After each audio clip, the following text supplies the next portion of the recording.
তো ভাই পাকিস্তানের অবস্থা ଏବେ ମର୍ମାହତ। କିନ୍ତୁ ଦେଖିବାକୁ ଗଲେ ଏବେ ପାକିସ୍ତାନରେ ସଦାବର୍ତ୍ତୀ ଜିଲ୍ଲାକୁ ମର୍ମାହତ କରୁଛନ୍ତି ଭାରତ। ପାକିସ୍ତାନର 4ଟି ଯୁଦ୍ଧ ବିମାନକୁ ବି ନଷ୍ଟ କରାଯାଇଛି।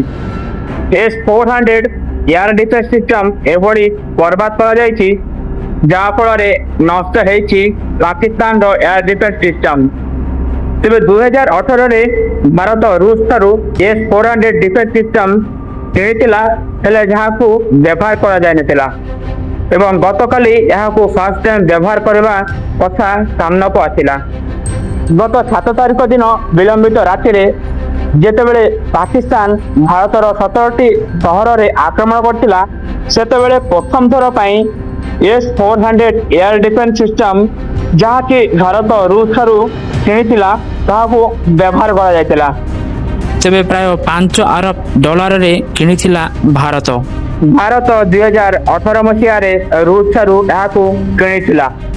ଆଉ ଏବେ ଅପରେସନ ସିନ୍ଦୁରରେ ବ୍ୟବହାର କରାଗଲା।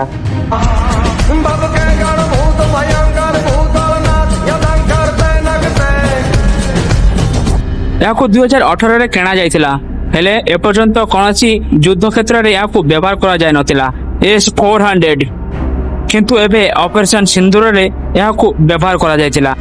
S-400 ହେଉଛି ଭାରତ ସେନାର ସୁଦର୍ଶନ ଚକ୍ର, ଯାହାକୁ ଭାରତର ବାୟୁସେନା ନାଁ ଦିଆଯାଇଛି। S-400ର 5 ୟୁନିଟ୍ କିଣିଛନ୍ତି ଭାରତ। ଏହା କେତେ ଘାତକ ହୋଇପାରେ ତାହା ଅନୁମାନ କରାଯାଇନପାରେ। ଏହା 40ରୁ 400 କିଲୋମିଟର ପର୍ଯ୍ୟନ୍ତ ଟାର୍ଗେଟର କ୍ଷମତା ରହିଛି S-400 ସିଷ୍ଟମର। ତେବେ ସୁଦର୍ଶନ ଚକ୍ର ବୋଲି ଏହାକୁ ନାଁ ଦେଇଥିଲା ଭାରତର ବାୟୁସେନା। ଏବଂ ଯେତେବେଳେ 15 ସହର ଉପରେ ଆକ୍ରମଣ କରୁଥିବା ପାକିସ୍ତାନ, ସେତେବେଳେ ଏହି S-400 ସିଷ୍ଟମକୁ ତାକୁ ରିଟେକ୍ କରିଥିଲା। ପାକିସ୍ତାନର ଜୋନ୍କୁ ଏବଂ ମିସାଇଲକୁ ରିଟେକ୍ କରିଥିଲା ଏହି S-400 ସିଷ୍ଟମ ଏବଂ ପାକିସ୍ତାନର ଡ୍ରୋନ୍ ଏବଂ ମିସାଇଲକୁ ଏହି ସିଷ୍ଟମ ନଷ୍ଟ କରିଛି।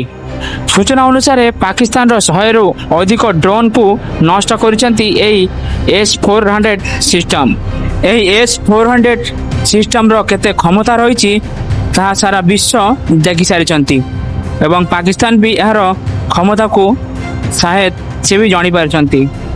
ଚୀନକୁ ଯେତେବେଳେ ମାରି ଖସାଇଛି S-400 ଏବଂ ଏୟାର ଡିଫେନ୍ସ ସିଷ୍ଟମ 100ରୁ ଅଧିକ ଡ୍ରୋନ୍କୁ ନାକାମ କରିଛନ୍ତି। ପାକିସ୍ତାନର ମିସାଇଲକୁ ମଧ୍ୟ ନାକାମ କରିଛି ଭାରତର ଏହି S-400 ସିଷ୍ଟମ। ଭାରତର ଏହି S-400 ସିଷ୍ଟମ ଯିଏକି ନାମ ଦିଆଯାଇଛି ସୁଦର୍ଶନ ଚକ୍ର, ଏହି ସିଷ୍ଟମ ପାକିସ୍ତାନ ଓ ଚୀନ ତରଫରୁ ଯେଉଁ ଆକ୍ରମଣ କରାଯାଉଥିଲା ତାହା କେମିତି ଡିଷ୍ଟ୍ରୟ କରିଥିଲେ ଏହି S-400 ସିଷ୍ଟମ, ତାହା ପାକିସ୍ତାନକୁ ଆଉ ଚୀନକୁ ଦେଖାଇ ସାରିଛନ୍ତି। ପାକିସ୍ତାନ ଏପର୍ଯ୍ୟନ୍ତ ଯଦି ନତ ସ୍ୱୀକାର ନ କରନ୍ତି ତାହେଲେ ଭାରତ ଆହୁରି ଆକ୍ରମଣ କରିବ ବୋଲି ଜଣାପଡ଼ିଛି। ଭାରତର S-400 ସିଷ୍ଟମ ଏପର୍ଯ୍ୟନ୍ତ ପାକିସ୍ତାନକୁ ଦେଖାଇ ସାରିଛି ତାଙ୍କର କ୍ଷମତା କେତେ। S-400 ଏମିତି ଏକ ଯନ୍ତ୍ର ଯେ କି ଆକାଶ ମାର୍ଗରେ ଯଦି କୌଣସି ଆକ୍ରମଣ ହୁଏ ତାହାକୁ ସହିବାର ବି ସକ୍ଷମ ଅଛି ବୋଲି ଦେଖାଦେଇଛି ବା ଜଣାପଡ଼ିଛି। ଚୀନ ଏବଂ ପାକିସ୍ତାନ ପଟୁ ହେଉଥିବା ନ୍ୟୁକ୍ଲିୟର ମିସାଇଲ ମଧ୍ୟ ନଷ୍ଟ କରିବାର କ୍ଷମତା ରଖିଛି ଏହି S-400 ସିଷ୍ଟମ। ଏକା ସାଙ୍ଗରେ 72ଟି ମିସାଇଲ ଏକା ସାଙ୍ଗରେ ଛାଡ଼ିପାରେ ଏହି S-400 ସିଷ୍ଟମ। ତେବେ ଆପଣମାନେ ଭାବିପାରୁଥିବେ ଯେ କେତେ ଶକ୍ତିଶାଳୀ ଏହି ସିଷ୍ଟମ। ପାକିସ୍ତାନକୁ କ୍ଷଣକେ ମଧ୍ୟରେ ବର୍ବାଦ କରିବାରେ ସକ୍ଷମ ରଖିଛି ଏହି S-400 ସିଷ୍ଟମ। ତେବେ 72ଟି କ୍ଷେପଣାସ୍ତ୍ର ଛାଡ଼ିବାର କ୍ଷମତା ରଖିଛି ଏହି S-400 ସିଷ୍ଟମ। ପାକିସ୍ତାନର ଆକ୍ରମଣ କରିଥିବା ଜବାବ ଦେବାକୁ ଯାଇ ଏହାକୁ ମାରି ଖସାଇଥିଲା S-400। ପ୍ରତ୍ୟେକଟି ମିସାଇଲ ଆଉ ଡ୍ରୋନ୍କୁ ମାରି ଖସାଇଥିଲା। ଏହା ଗତକାଲି ଭାରତର ବିଭିନ୍ନ ସ୍ଥାନରେ ମିଳିଛି। 50ରୁ 70 ଡିଗ୍ରୀ ତାପମାତ୍ରାରେ ମଧ୍ୟ କାମ କରିପାରିବ। ଅତ୍ୟଧିକ ତାପମାତ୍ରାରେ ଏହା କାମ କରିବାର ସକ୍ଷମ ରହିଛି S-400 ସିଷ୍ଟମ। 50ରୁ 70 ଡିଗ୍ରୀ ଅର୍ଥାତ୍ ଅଧିକ ତାପମାତ୍ରାରେ ମଧ୍ୟ ଏହା କାମ କରିପାରିବ S-400। ତେବେ 100 ଫୁଟରୁ 40,000 ଫୁଟ ପର୍ଯ୍ୟନ୍ତ ଟାର୍ଗେଟକୁ ସହଜରେ ଧ୍ୱଂସ କରିବାର କ୍ଷମତା ରଖିଛି S-400 ଏୟାର ଡିଫେନ୍ସ ସିଷ୍ଟମ। ଏବଂ ଗତକାଲି ରାତିରୁ ଏପର୍ଯ୍ୟନ୍ତ S-400 ଏୟାର ଡିଫେନ୍ସ ସିଷ୍ଟମ ଏପର୍ଯ୍ୟନ୍ତ ଜାରି ରହିଥିବା ଆକ୍ରମଣରେ ଗୁରୁତ୍ୱପୂର୍ଣ୍ଣ ଭୂମିକା ନିଭାଇଛି। ଏହି S-400 ଡିଫେନ୍ସ ସିଷ୍ଟମ ଭାରତ ପାଇଁ ଏକ ଗୁରୁତ୍ୱପୂର୍ଣ୍ଣ ଭୂମିକା ନିଭାଇଛି ବୋଲି ଜଣାପଡ଼ିଛି।